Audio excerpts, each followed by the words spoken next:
नमस्कार। आप सुन रहे हैं द बॉलीवुड रेडियो और मैं हूं आपके साथ अनूप आकाश वर्मा। दोस्तों, ये किस्सा स्मिता पाटिल के आखिरी दिनों का है। बॉलीवुड की मरहूम एक्ट्रेस स्मिता पाटिल का फिल्मी सफर सिर्फ 10 साल का रहा। वो न सिर्फ फिल्मों बल्कि राज बब्बर से अपने संबंधों की वजह से भी खूब चर्चा में रही। मौत के बाद भी उन्होंने काफी चर्चा बटोरी। सिर्फ 31 साल की उम्र में उनकी अचानक से मौत हो गई।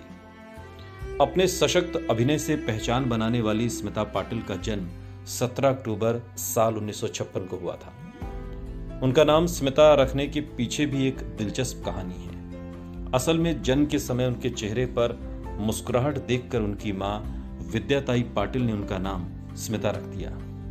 ये मुस्कान आगे चलकर भी उनके व्यक्तित्व का सबसे आकर्षक पहलू बनी। स्मिता पाटिल अपने गंभीर अभिनय के लिए जानी जाती है, लेकिन बहुत कम लोग जानते हैं कि फिल्मी पर्दे पर सहज और गंभीर दिखने वाली स्मिता पाटिल असल जिंदगी में बहुत शरारती थी।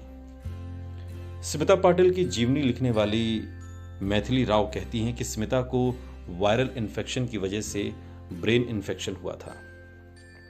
प्रतीक के पैदा होने के बाद वो घर आ गई थी। वो बहुत जल्द हॉस्पिटल जाने के लिए तैयार नहीं होती थी।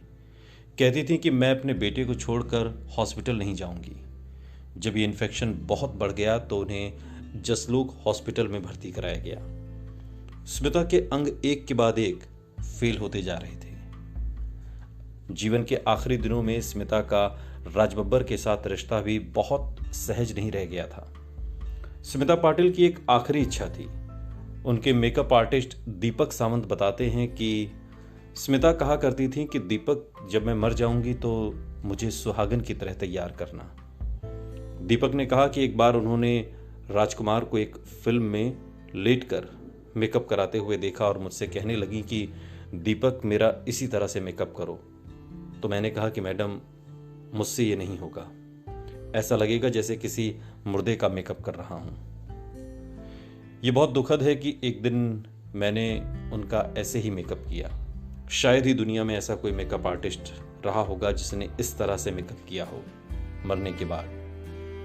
लेकिन उनकी आखिरी इच्छा यही थी कि मैं सुहागन की तरह इस दुनिया से अलविदा हूं। स्मिता के शव का सुहागन की तरह ही मेकअप किया गया। सुनते रहिए द बॉलीवुड रेडियो, सुनता है सारा इंडिया।